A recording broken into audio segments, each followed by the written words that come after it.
Hello, and welcome back to Pipeline Academy CAD Essentials. In lesson number 5, we're going to cover a little bit more about doing patterns in parts and assemblies, and then we'll discuss drawings a little bit. So for today's lesson, the problem is we completed our task. We sent information to the customer about what our solution is, and they accepted our proposal, and they just want to be able to make it now. And in the process, they'd like us to add an extra toggle clamp on there. So let's start by adding that extra toggle clamp, and then we'll discuss what we can do so that a machine shop can actually machine the features that would accept these components. And then we'll also talk about how we communicate which components to buy and how to put them together. Alright, so the first thing we want to do is add another toggle clamp into the assembly. And this time we'll start by adding another set of holes. So I'll open the part assembly, the part file, and we need to add another set of holes. There are a couple different ways we can do this. Now I know that these 4 holes are related to one toggle clamp, and in the previous example I showed how if I go back into this hole wizard and add extra holes, the feature that I have in the assembly will populate those holes with screws, which is pretty convenient in a lot of cases. But in this example, I not only want to add another set of screws, I actually want to add another toggle clamp. So we can do something here to not only make those screws populate automatically, but also populate that position with a toggle clamp as well. So instead of adding extra holes to this feature, I just want to pattern the feature itself. So let's say that they wanted the toggle clamp to be in the middle and to the right. I can do what's called a linear pattern, which is probably the most used type of pattern, and define what direction I want to have the pattern. So as I previously said, we want it to go to the right of the center. So we want to click a line or a plane that kind of points in that direction. A line could be something as simple as a line here, just like on the body. I could click this and it accepts that edge. And you can see that it's previewing some holes that it's going to pattern. If you have not selected these holes yet, you can go down here to features and faces to pattern. I'll clear this just to show you. In fact, I'll just cancel out here, and without anything selected, if you do a linear pattern, nothing is populated here. So I can start by clicking on features and faces and just go in and click on one of these, and it'll sort of grab the whole feature itself, not just the one hole I clicked on, which is helpful. And you can see it listed here. So now we can start talking about direction again. Again, you could just select something on the body that kind of points in the direction you want it to go, or you can select something like, you could select something like a surface. So if you think about this surface, it kind of is a little harder to imagine how a surface might work, but basically it's getting closer or further away from that surface, as opposed to, a line just kind of goes in the direction of the line. This kind of goes, normal to or away from that surface. And it can not only, it doesn't even have to be a surface itself, it could actually be a plane. So we've talked a little bit about planes before. If I extend this here, you get kind of a feature tree showing in the graphics area. And I can actually select any of these planes as a direction as well. So if I select maybe this front plane, which you can see is kind of cutting it in this direction, you can see the preview here is making the pattern go in the wrong direction. It's going front to back instead of left to right. So we want to select a different plane. So I'll go back up here with this highlighted. I'll select the plane that I think is best, which is the right plane. There you go. And now you can see the preview is that it's patterned over here. Right now, the last distance I used was 2, so that's loaded up here, but let's say I want 1.75 inches. Now you can see the preview has updated, and I'm liking what I'm seeing here. If I wanted to, I could increase how many of these there are, but you can see if I did another one, it's going to try to cut holes in space over here on the right, and that's not very useful. Potentially, if I had a smaller distance between each set of holes, like maybe a 1-inch distance, I could fit more on there, but that's not required right now. So I will reduce this to 2, change this back to 1.75. Oops, how about 1.75? There we go. And that's looking good so far. In the future, I might want to add additional patterns.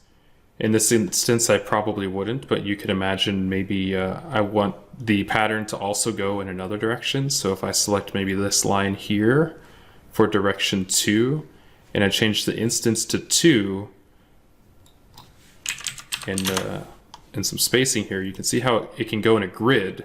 Besides just in a straight line, we can have one direction going from left and right and another direction going up and down. And as we increase these, it might be difficult to tell with this yellow color, but you can see how they're going off in both directions. Again, in this case, we don't want that, but that's very common to use 2 directions. If you're using a direction, I recommend using a plane if you can. A lot of times your directions are very simple, go to the left or go to the right, and you could just use a plane for that. It's a little bit more future-proof if you do that.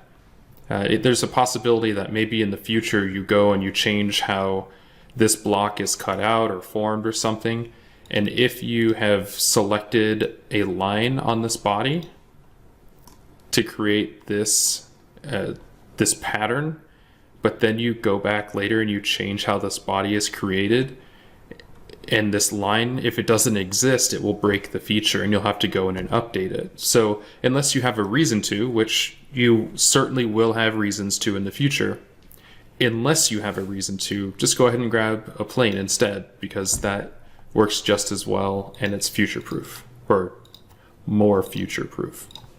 So I'll select that, and we've got our little pattern is set up. If I go back over to the assembly, you'll see this time, because the new holes were not added within the hole wizard, the screws did not pattern with it, which is fine. This is exactly what we wanted, because what I want to do is create a pattern based on this linear pattern that we just set up. So I could obviously just click a linear component pattern and have it behave just like we did with that feature component pattern, and select a direction and then select the components I want to pattern.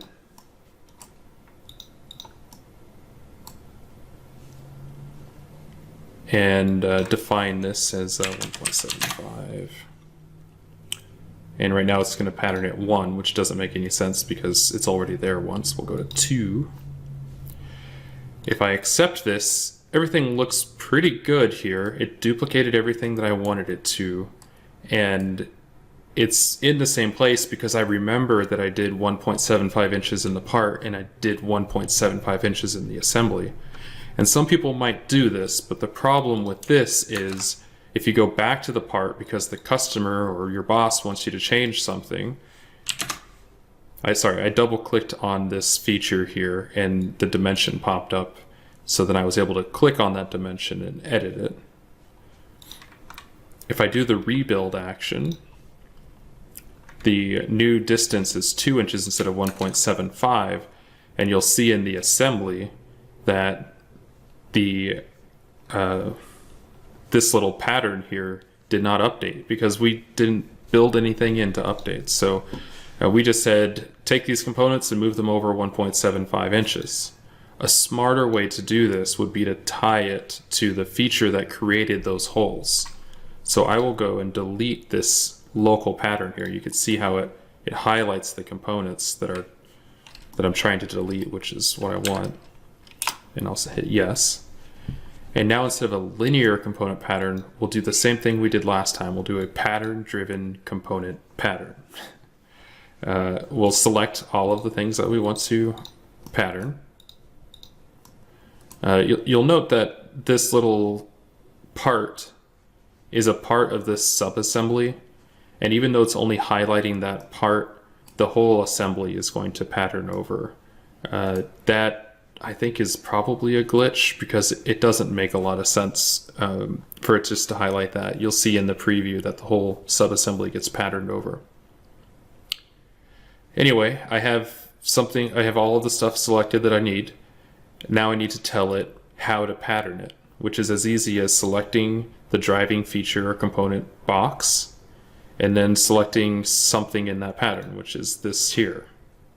And you can see the preview has snapped everything into position. So if I accept this, the parts are now automatically copied and applied to the holes that are there.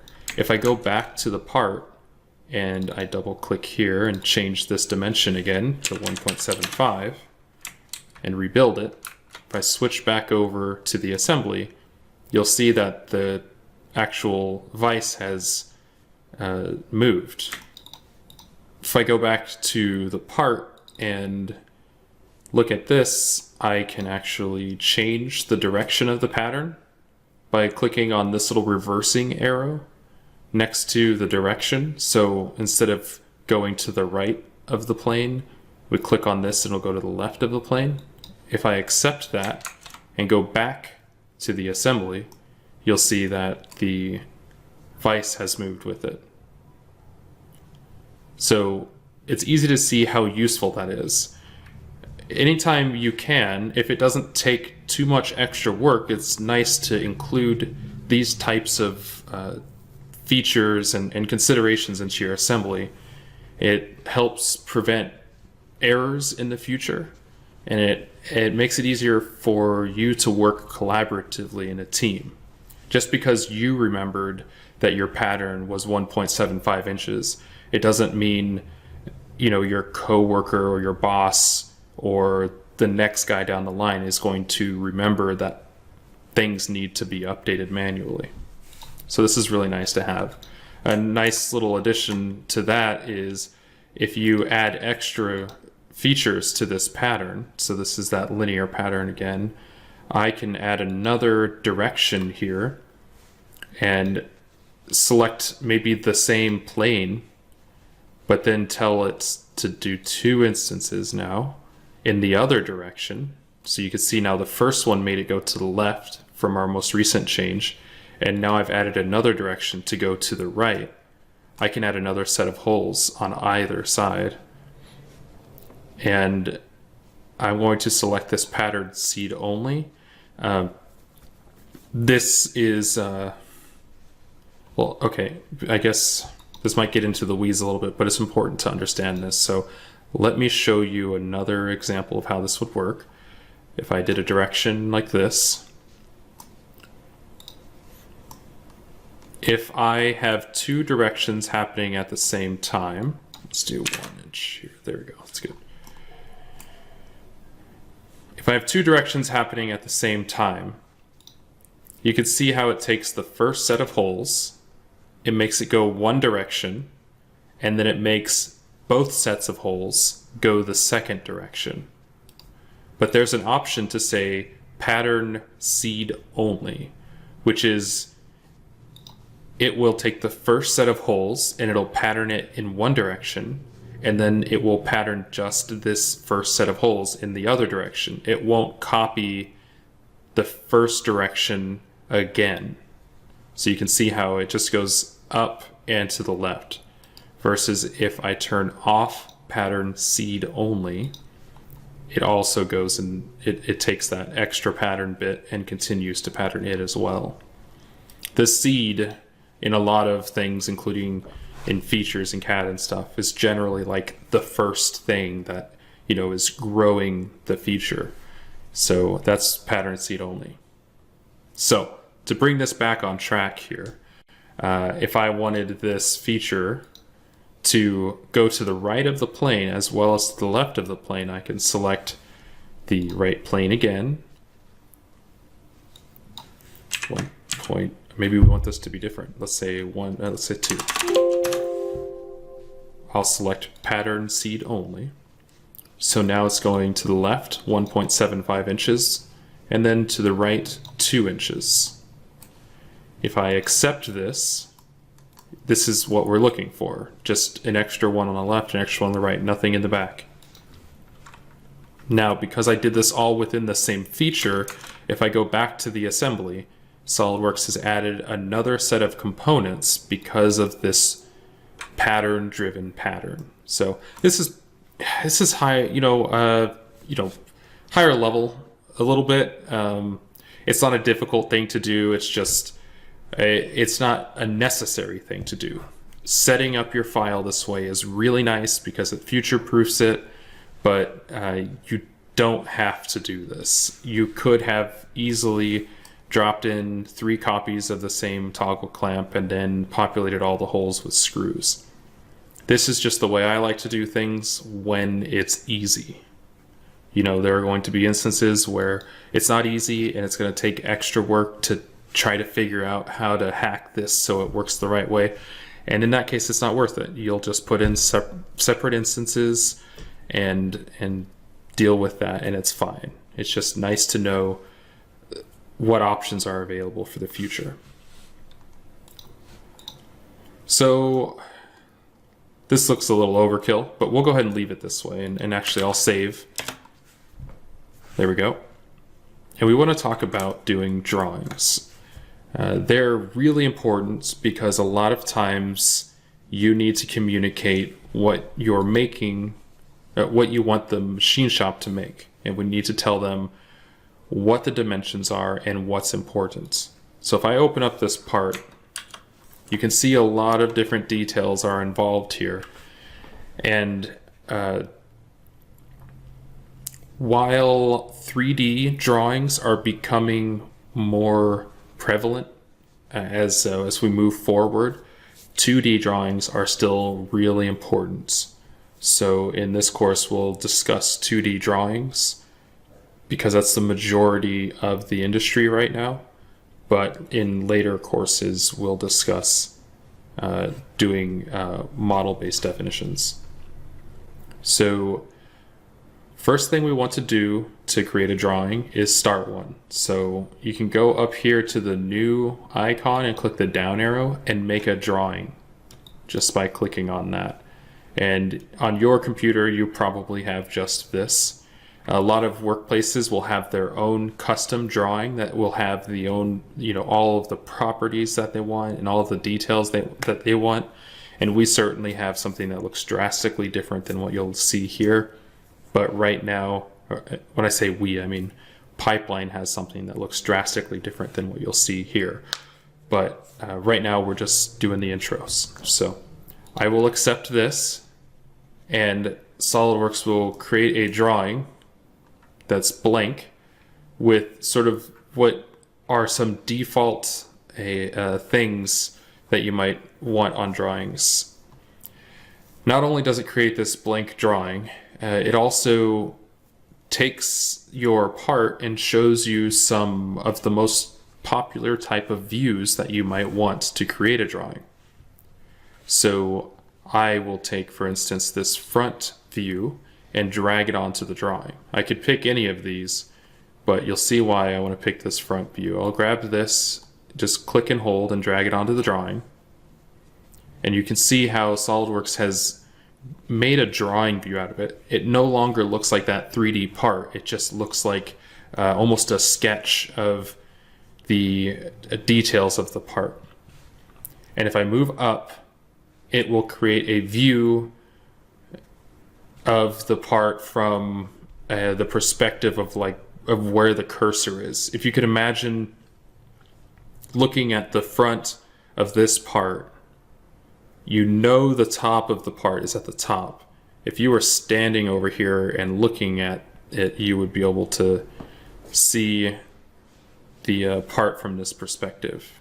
It's kind of interesting, and in fact, some workplaces will inverse this, the way that these projections are made, basically, the way that these unfold. But if I just continue to drag into different directions from this first sketch, you'll see SolidWorks will generate previews of the view from the side that you drag your cursor to. So again, if I imagine I'm standing where my cursor is here on this piece of paper, and the part was sitting on the piece of paper and I'm looking at it, this is what I'm going to see. Hopefully this will become more apparent as you work, but sometimes it might be a little confusing to think, which direction is that going? I could go to this other side and put another view, but I don't think I need to, because the right side and the left side look identical. So I'll be able to fully dimension this part without having to share what's on the left side. By leaving that out, I'm telling the machinist that there's nothing on that side. So if you do have like an engraving or something on the left side and you don't put a view of the left side on your drawing, a machinist might just assume there's nothing there and they won't put it on it. So I'm going to leave that blank. I'm not going to put that down. But then I can also move up in an angle like this. And this gives us what we call the isometric view, which we've discussed before, I think. And it looks like it's going to click it. It's going to drop it where some of it's hanging off the edge of the drawing, but that's fine. If I do this, I can actually move it later. And I can continue to add extra views. If I wanted to create a view of the back side, I could maybe double click on this view. And then now it's going to start projections from this view here. But I'll go like this. And now this is a view of the back side of the drawing. I can continue to give more projections, or maybe double click on this one and give projections from that one. But I'm not going to. I'm done now. So I'll hit escape once. And now you can see the views that I've dropped in here. One thing that you might not have noticed is that SolidWorks created when you dropped your first view into the drawing, SolidWorks kind of made an executive decision for you. It decided what scale your views are in. Basically, all drawings have standardized sizes. So this is a size A drawing. I'm doing air quotes with my hand here. That has some specific dimensions to it. If you ask somebody to print a size A drawing, that's just going to be roughly 8.5 by 11, your normal printer paper. So that is a pretty small piece of paper. And if I wanted this fixture to fit on that paper, I need to make each view a little bit smaller than it normally, like the actual part is. So SolidWorks has given us made every view basically half the size. This scale is 1:2. So for every 1 inch on the drawing, it's actually 2 inches in real life for every view that's not labeled otherwise. I could change that. SolidWorks decided based on your part and based on this piece of paper, it's going to be about this size, but I could go down here and change it from this option. And this is a fairly recent addition to SolidWorks, so if you're working maybe 2 or 3 years behind, this won't be here. But if you can click on this, you can change it. So let's show you what it looks like when it was a 1:1. If this was the real size of the part, our views wouldn't really fit on the drawing, and that's not very helpful. So that's why it's really nice that SolidWorks kind of looks at everything and resizes things. So we could also do some other options. You might notice that none of these are customizable, but if I go to sheet properties, I have a lot of options here, but I can actually start here by changing this scale. So let's say we do 1 1/4 scale. There we go. So now I can fit a lot more on my drawing, but you have to keep in mind that if this is a size drawing and somebody prints it out on a normal sheet of paper and your views are tiny and you start adding dimensions and they're all very tiny, then it will be difficult for a machinist to print this out and use it as a reference when he's making your parts. He or she is making your parts. So one thing that you would most likely do in the case like this is use a larger sheet format. So in later lessons, maybe we'll provide you with some custom sheet formats for Pipeline Academy that you can use moving forward. This only had the A size. There are some other standard sizes available in sheet properties, but I don't know if they actually have oh yeah, they do actually. They have the additional material in here. So let's see. Let's do B size. Or C, yeah, B. Yes. B size is a really popular one. A lot of workplaces use B size. You can, the preview is not very useful. It looks like it's square, but you can see here the width is 17 inches by 11 inches. And that's pretty standard. You can get a printer tray dedicated on your printer to this or close to this size paper. So if I hit apply, you can see the size, like sort of the dimensions have changed. And now I can fit more information on a page. You don't always just want it to go bigger. You can, because I could change this to a C size, and as you might have guessed, as you go into the alphabet, your sheet gets bigger. A size being the smallest most people use, B size being the most common in my experience, and then C getting larger. Well, lots of people don't have printers that can print a size C sheet. But some people might use a size C sheet and then print it on the 11 by 17 paper. So everything is going to be much smaller and tiny, but sometimes that's acceptable depending on where you work. Anyways, that's, again, getting into the weeds a little bit. The point is we're using size B right now. And we did that by clicking this down arrow and going to sheet properties. But you could also just right click in an empty space and do, down arrow here and do properties. And that shows the same thing. Okay. So now that we've got a much larger sheet, our views look like they could probably get a little bit bigger. So I'm going to go back into here and change it to 1 to 2, which is what SolidWorks had in the first place. And then I could space these out to give them some breathing room here. Okay? So our goal in creating a drawing for this part is to give everything we need for a machinist to be able to make the finished part. And we don't want to give them more than that. And I'll explain what that means in a moment. But we start simply by just throwing dimensions on everything. And actually, you know what? We should start by saving our work. So let's see here. I'm in Lesson 5 CAD, and I'll just save it here. It's called, you always want your drawings to have the same name as your part. So SolidWorks by default will set you up with this suggested file name, and that's the easiest way to do that. I have seen some workplaces that do slightly different things based on some edge cases, but for the most part, places will just have the same name for their drawing as the thing that's in the drawing. So if it's drawing for a part, it will have the same name as the part, and if it's a drawing for an assembly, it will have the same name as the assembly. So let's talk about dimensioning this part. There's a tool called Smart Dimension where, if selected, SolidWorks will kind of guess how it wants you to display some dimensions from the entities you click on, and that is by far the most used tool you will use until you maybe get more advanced and find a reason not to. So the Smart Dimension tool just allows you to click generally on two things, and then it will give you the dimension between them. So if I click on the left side of this and then the right side, it will give me the 6 inches dimension.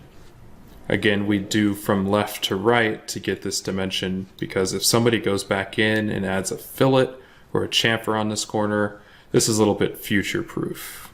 I think in the past years, SolidWorks has become more resilient to changes like fillets and chamfers, but this is still by far the safest way to add this dimension. So besides the width of this part, I also want to give them the height of the part. And then you of course want the depth, so you have your choice. Do you want to add it to this side view here or the top view? That's largely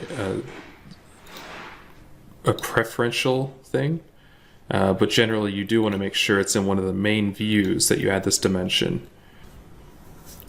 Now that we have these outer dimensions of the part defined, we can continue dimensioning some of the finer details.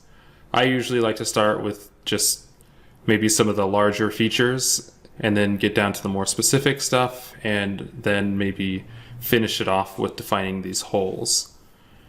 So first thing I've noticed is this view does not give us a lot of extra information. There are no features on the back of the part. I could leave this here and be extra specific to a machinist that there's nothing there, or I could just delete it by hitting the delete key after selecting it and accepting that delete. Without that view there, the machinist will basically assume that there are no features there. Same thing with the bottom of the part. I don't have a view here showing the bottom, so it will be reasonably obvious to them that there will be no features on the bottom. That's on me to make my drawing correct. If there are features down there and I don't put a view in for that and the part comes back without those features, that's my fault, not the machinist's fault. So now that I've deleted that other view, I have some room here to spread out a little bit, and that will allow me some more space for dimensions. You can see that each drawing view has this sort of bounding box here that helps me move stuff around. And you also note that there's sort of this master view here. The first view that I put in is sort of in charge. As I move it around, any related drawing views will move with it, and you can see a line that ties them together. The isometric view was based off of that original view, but most people don't keep that lined up, so by default SolidWorks keeps it kind of floating and then allows you to put it somewhere. This view generally you should not use to transmit too much information, no dimensions or anything like that. It's very difficult to give information here better than you would be able to give it on any of these normal views where you're kind of just looking straight at the front or looking straight at the top or looking straight at the side. This is generally just to give a maybe like a quick glance at this drawing will let you understand what you're looking at, or you might also have some details that you might point at and give a note. But that's largely just a convenience, this top isometric view, versus the necessity of adding dimensions to these normal views. And you again can move them by hovering over them until you see the bounding box and then move them. But every now and then you're going to grab one of these and go, why can't I move this? And then you'll remember it's attached to sort of this master view here. So let's add some more dimensions. If we zoom into this view, we can start adding some dimensions. I'm going to start by doing some very basic dimensions, and then we'll talk in a moment about how we can be a little bit smarter about doing dimensions. But right now I'll use the Smart Dimension tool, and I'll select one surface, or one line here, the edge of this surface, and then the next one over, and you can see how SolidWorks will snap the dimension up top, but then if you move your cursor, it will bring it back and allow you to specifically put it somewhere. I'll show that again if I click on this line and click on the next kind of change. You can see the dimension has snapped up to the top and moved the other dimensions out of the way. You can also see under my cursor there's sort of a half circle here indicating that it's trying to put the dimension above the view. If I put it at the bottom half circle, it'll try to put the dimension below the view. Generally, for the most part, you want your dimensions to come off of the edge of the part that you're dimensioning. So unless there's a reason to, I probably would not dimension it this way where this dimension line cuts across the part. I could just bring it here and drop it up at the top like that. Again, this is very basic dimensioning that I'm doing right now. We'll discuss how to do it better in the future, but right now, all I'm doing is adding a dimension every time the part changes. So I can go from here to here, and you can see that the dimensioning tool stays open and allows me to continue adding dimensions. I might go here and just drag that up. So now all these dimensions are off of this back end. I could do some dimensions off of the bottom, from here to this feature, from here to the top of that feature, from here to the top of that feature. And I could do from the bottom to the top here. But if you'll remember, on this view, we already have that dimension. And we really want to avoid duplicate dimensions because somebody could come in here in the future and they might want to change this dimension to say it needs to be more specific, like more precise than the default tolerances, which we'll get to in a moment. And you don't want somebody to have to remember to update all of the views with those. And that can be very confusing to a machinist if we start adding notes to these things and they become conflicting. So one thing you can do is if you really wanted a dimension in this view, you can select this and then come over to all of these buttons on the left side, and there's this one that has parentheses. And in most places, these parentheses, if you select them, they mean the dimension is like a reference dimension. And what that means is I'm putting this number here for your convenience, but don't let it tell you to do anything. So they will look to this dimension to make the part 2.75 inches tall. But in the future, if they're looking really close at this view over here and they wanted to know just real quick what the height is, you could put this in there. I probably would not have in this instance, but you certainly can. So I'll go ahead and leave that. So I've dimensioned a lot of the stuff in this view. Definitely not the way I would normally do it, but you can see how I've sort of plotted every point in here, right? If you could imagine this is a coordinate system and the back wall here is one axis and this other wall is one axis, this point is up 1.29 inches because of this dimension, and from the back it's all the way over 0.258 inches. So that's all you're doing in a drawing, is you're just fully defining where everything is in space. But sometimes you may choose to do angles instead of points. So in this instance, this point is fully defined by these two dimensions, and this point is defined by these two dimensions. So I don't need an angle to say what this feature is because it's assumed that this is a straight line from this point to this point. But it's possible I could instead have not included this dimension or this dimension. Now that I have these dimensions defining the start point, I could perhaps put an angle in here that will say start here and then go in this direction 90 degrees from this surface until you get to this surface. So you'll see angles a lot. This doesn't quite look how angles look in pipeline in our templates. You could always change how a lot of these things look, and ours looks different than this. This is different. I would prefer something other than this, but we'll stick with this for now because it's some advanced stuff to go in and change some things. So maybe we'll go over, we can provide some Pipeline Academy basic templates for you to start with in maybe our advanced course, but for now we could just stick with the default stuff here. In fact, I'll just delete this and I'll go ahead and put a dimension back for these here. Now, you're always welcome to drag these around and change the order of things if you think it would make life easier. It's possible that maybe some stuff is overlapped and you want to drag it out like this, or it's possible that SolidWorks makes things mixed up like this. This is still readable. You can still see this arrow points to this back line and this arrow points to this line, but it's also kind of strange how these lines cross each other. So you could easily just drag this up and bring it down, and this will make your life a little bit easier.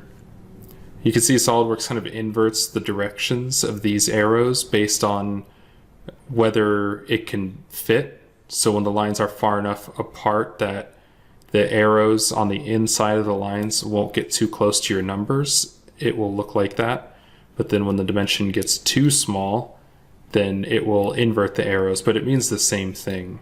It just kind of gets those arrows out of the way of your numbers to keep things from looking too messy. I'll reiterate again, this is not how I would normally dimension these things, but this is certainly doable. This provides all the information that this machinist would need to make this part, but we would probably do some type of dimensioning that would kind of free them up to make it as sloppy as they need it to be where it's not important to us, and make it as precise as we need it to be where it is important. So by default, in this template, you can see that each of these dimensions are showing to 2 decimal points. So from front to back, this part needs to be 3.50 inches wide or deep or whatever. This is important that it has a 0 after the 5 because, let's see if it's on this one. Okay, so in the default template here, you'll see that there's nothing filled out in these areas, which is kind of troublesome. You'd have to go in and edit this before you send it to a machine shop. Okay, here I have the pipeline design drawing format open in SolidWorks 2017, just so I can keep the other instance open. You can see my SolidWorks looks a little bit different because I've made a lot of changes, maybe not a lot of changes, but I've made some changes to make my experience a little bit nicer. Now, if I zoom into what we call the title block, this area here on the bottom right of a drawing that looks like a table, a grid of information, there in most drawings, there certainly should be in most drawings, if not all of them, an area that says when there's a dimension, use these default tolerances. So x.x, you could think of that as representing numbers. So let's say there was a dimension of 1.1 inch. Then by default, we would expect the machine shop to hold that true to 0.03 inches. So if we say again 1.1 inches, then you can say we will accept a part that's 1.13 inches long or 1.07 inches long. That's what a tolerance is, that plus or minus. Now it's important to know that when we add an extra 0 at the end, it's not just done by accident. If I tell you the part should be 1.10 inches long, then you no longer look at this row. You look here, 1.10, and now you know the dimension should be plus or minus 0.01, which is significantly smaller than 0.03. So it is important to look at that trailing 0 at the end of a dimension. Now, at the beginning of the dimension, it doesn't matter. In fact, I think in inches, you're not supposed to have a 0 before the decimal point. It's here probably for clarity, but it doesn't really change anything. If this said 0.03, it's the same thing as 0.03. It's only the zeros that come after a dimension that matter. So this, by default, has some definitions for measurements with one decimal point or with up to 3. And if we had a dimension that needed 4, we would just customize that for every one of those dimensions. At Pipeline, for the parts that we make for ourselves, we don't often have anything up to 4 decimal points. We do have several customers that regularly work within that range, and for that, they have custom for their company. They have custom title blocks, custom templates actually, and some of them have an extra row here with that additional information. This over here, as you might guess, is what you would do for any angles. So if I say I want something to be 19 degrees, then the machine shop can make it 19 degrees plus or minus 1, which means anything between 18 and 20 is acceptable. And here we've predefined up to 1 decimal place, which means if we say it should be 19.0 degrees, then it's plus or minus a half a degree, which means 18.5 to 19.5. If you need to visualize this a little bit more, you can write down a dimension and on a piece of paper and then do plus or minus 0.03 next to it and just do a little arithmetic to get yourself more comfortable with tolerances. So if we switch back over to the other instance of SolidWorks, we'll see this is not really filled out, and that's, I guess, up to us to do after we go into SolidWorks. But every place you go to work will have a completely different format than this. But if you're just working out of your own computer, you can look up some tutorials on how to edit this stuff. I'm not sure if Pipeline will do something like that, but it's a relatively easy thing to do. It's just not stuff that a lot of people do. There's usually one person in a company that maintains this. So while I maintain ours, there's probably not a lot of value in me sharing how to change all of this, because only a very small subsection of people will actually utilize that information. So these dimensions here are all by default out to 2 dimensions. So if you were looking at our sheet here, everything would have to be plus or minus 0.01 inches if this were filled out properly.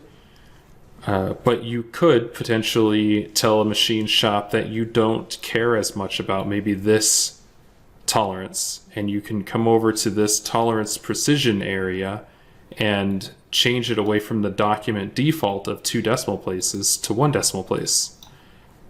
And that can actually make your part cheaper.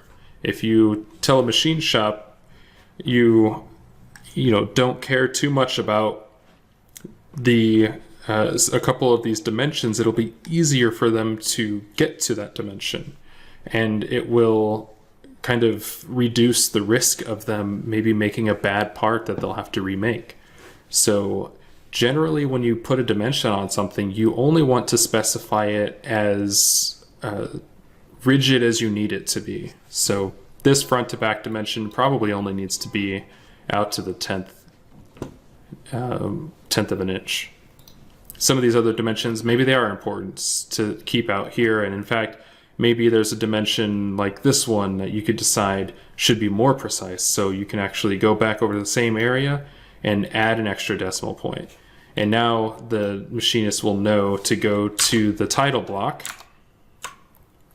and look at the other line and use this as a guiding tolerance. So that's by default what you might do to sort of affect some of the tolerances, but you could also manually explain some things. So let's say this 3.5 plus or minus, what was it here? If you look at the other one. If this were 3.5, the default tolerance is 0.03. What if we wanted to give the machinist even more to work with? We could select this dimension and then go over to this first box and drop it down. And there are a lot of different options here, but usually people will use symmetric. You're welcome to play with everything here, but usually symmetric is what's used. And you can, instead of saying it's plus or minus 0.03, you could say maybe plus or minus 0.1. And now that gives them even more flexibility. At a certain point, you don't get a lot of return on this, but it certainly helps some when you don't ask for things that are too precise, that are more precise than you need them, right? If you ask for something that is within an atom in all directions and all features, it's going to be a very expensive part because it will take a lot of work, and it's possible they mess it up and they have to start all over again. So to make your parts less expensive and faster turnarounds, a little bit of thought into what dimensions you put on your drawings is super helpful. Now there's a school of like thought and training, and there's a whole process called geometric dimensioning and tolerancing, which is a super handy set of tools to understand and employ for certain tasks. Some people might tell you geometric dimensioning and tolerancing, which is usually just called GD&T. People will tell you that that is for very precise parts, and if you're not making a precise part, that you don't need it. But it's actually pretty helpful for a lot of other reasons. You can actually specify like basically extra slop into a part to make it cheaper if you've identified areas that can actually have kind of looser dimensions. Anyways, we certainly are not going to teach that here. That is a whole other course, but it is something that you might want to take note of right now. And it's great to eventually learn some GD&T because it's pretty helpful. And if you learn it, you'll certainly stand out of the field because not a lot of people have bothered to learn it. Anyways, so we've got some very basic dimensioning here. Again, I totally would not have dimensioned it this way, but it's a great start for us. We've defined everything here. We've loosened up a dimension. We've given a reference dimension. That's great practice. So let's try to finish this out here. With this view, we'll step up our dimensioning game a little bit and try to be a little bit smarter about how we apply our dimensions. So we know that each of these four holes are related to the same bracket, basically at the bottom of that toggle clamp. And that's how we have defined the distance between these holes, is to match this bracket. So we probably want to apply our dimensions that kind of keep that in mind. We could just do as we did on our last drawing view and do a dimension from the side and then the next dimension from the side. But an interesting thing that happens here is what we call tolerance stack up. Right now we've defined this whole position can be 0.69 inches from the side, but if we're using the tolerancing that Pipeline has, this could be between 0.68 and 0.70 because it's out to 2 decimal points. And this could be plus or minus 0.01 as well, which means the actual distance between the two holes, if this dimension was all the way to the right and this dimension was all the way to the left, that means the distance between the holes could actually be 0.02 apart. So these two tolerances added together have actually doubled our inaccuracy, which in a lot of cases could be fine if these holes are unrelated to each other. But in this case, we know they need to fit on the same bracket, so there wouldn't be too much of a reason not to just remove this dimension and have a dimension between this hole and this hole instead. Now, regardless of this dimension, there will always be a distance of plus or minus 0.1 inches between these two. At least that's how we've defined it to the machine shop. So they won't be able to send us a part that matches the drawing that won't work for us. It's possible if we use the other dimensioning scheme, they can send us a part that matches the drawing, but if we have too much tolerance stack up, the parts might not actually fit together, and we want to avoid that.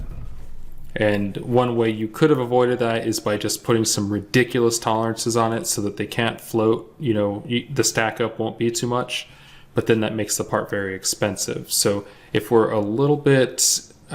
if we put a little bit of forethought into our dimensioning, then we can actually come away with something that might yield a more successful part without increasing the cost too much.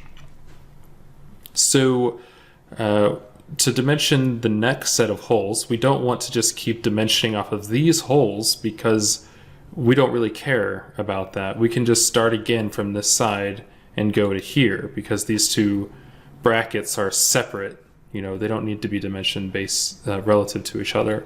So we'll start again by defining this first hole this far from the edge, and then the next hole relative to that hole. Sort of the same thing that we've done over here. And then we can do the third one again. Out to here. And you can just see I'm using the scroll wheel to go in and out here. And I'm lining them up. They don't have to be lined up, but it looks good. So that's how I'm doing it for now. We'll constantly adjust those as we go.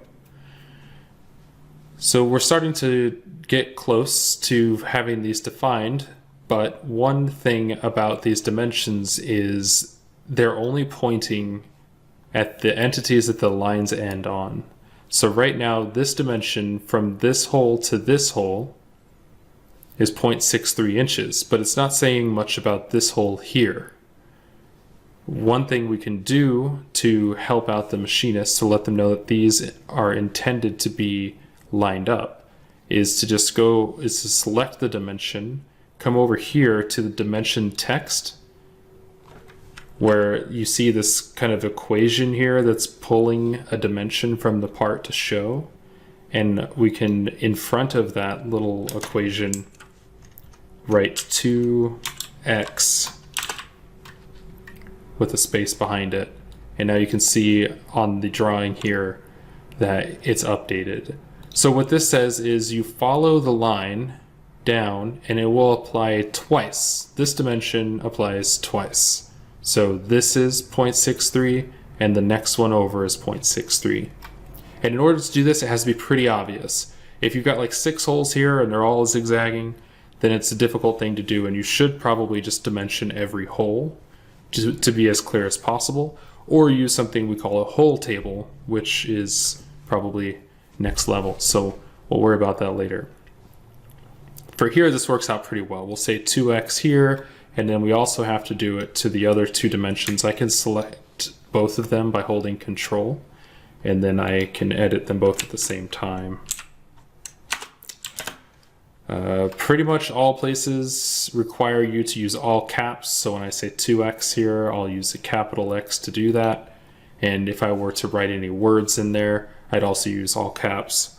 I've seen some places where it's okay to use lowercase, but still most people use uppercase.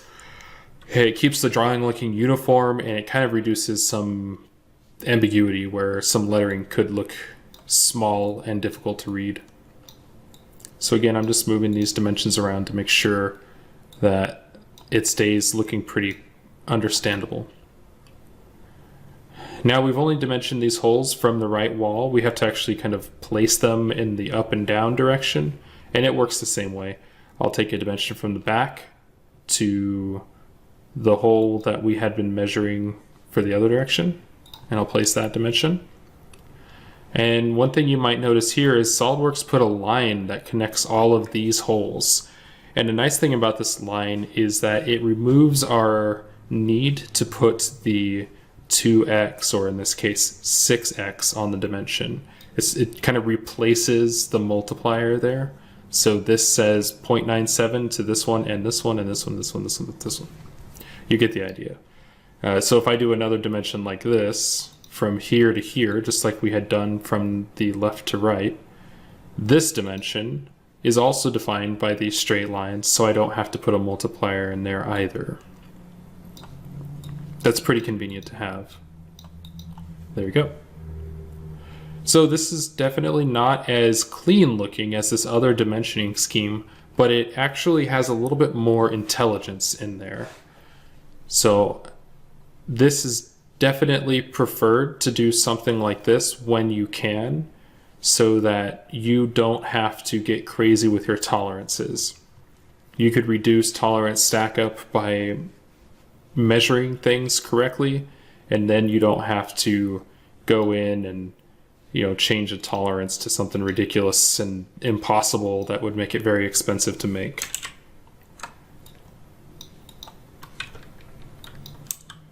So now that we have the holes positioned in space, they're positioned from left to right and front to back, we actually have not defined what the holes are.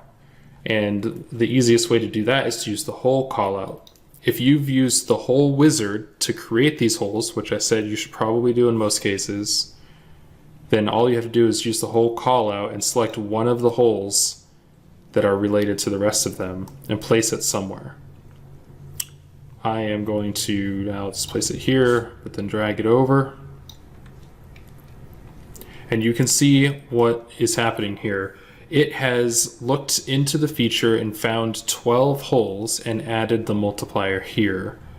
It's formatted in a different way than the pipeline format, but it gets the job done here. It's 12 times, and then it shows the size of the hole that the machinist will drill and how deep it will go, and then it tells them to add threads to that hole and how deep those threads should go. This is all pulled directly from the hole wizard, so if you've set it up correctly, you'll have enough information here.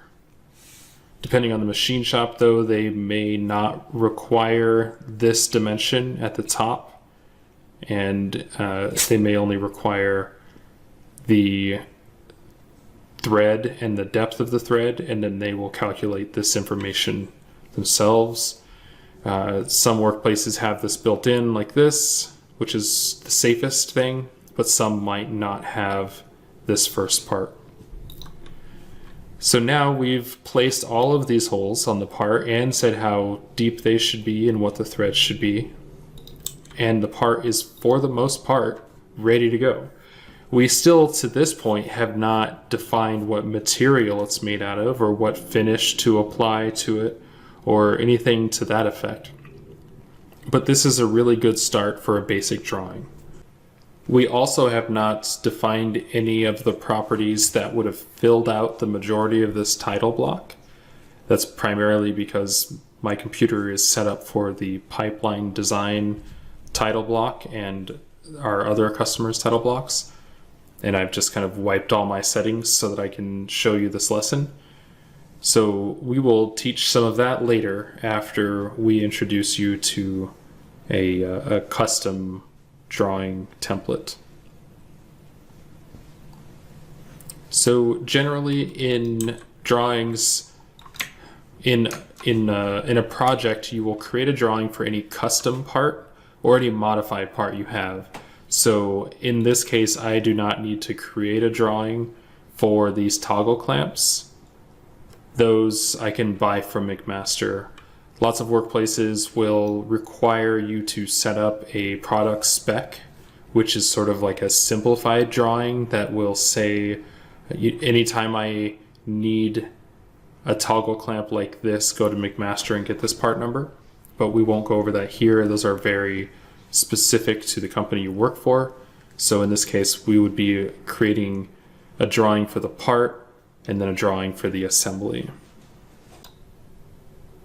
Before we wrap up, I should mention that I noticed this drawing is not fully complete. This dimension here points to this first hole, but nothing is pointing to the second hole, so we have not said how far this hole is from the right side. So like before, I'll modify the dimension text by adding 2x before that. So now it implies the second hole has the same measurement, and that goes for these other two holes. So if I hold Control and select both of them, I can add 2x before their dimensions to indicate that the next hole down matches. There we go. And there's a dimension over here as well. This 2-inch dimension points to this top edge here. It's actually kind of pointing to this point, but I can actually grab the leader end here and snap it to that line, which just makes it look a little bit better instead of going all the way to that point. It's assumed that this line is horizontal because I have not added a dimension there. And then this dimension also should apply to this line here. And there are a couple different ways to call this out, but the main way you would probably call it out is just by putting a 2x here. Similar to how the holes work, this dimension applies in two places, where the leader ends and then in a straight line from that point. There you go. That's it for lesson 5. I think on the next lesson we're going to discuss a little bit about changing some SolidWorks settings like this paper background. I mean, it's kind of awful, and I have not seen anybody use anything other than a white background. I suppose it's useful to know that you can change the background. You should probably note that, I think I mentioned it before, if you were to print this piece of paper, that blue would not be there. It's just a background for you to look at while you're working on it, but then once you print something, it should be a clear background, I'm pretty sure. So that's it for now. I'll see you back here for lesson 6. Thanks, bye. If you found this content helpful, consider enrolling in our signature program at mypipelineacademy.com. Whether you're an individual interested in beginning a new career as a mechanical designer or a company interested in training your new engineering hires, our signature program helps students develop the practical skills they need to be productive mechanical design engineers. Seating is limited. We hope to see you there soon.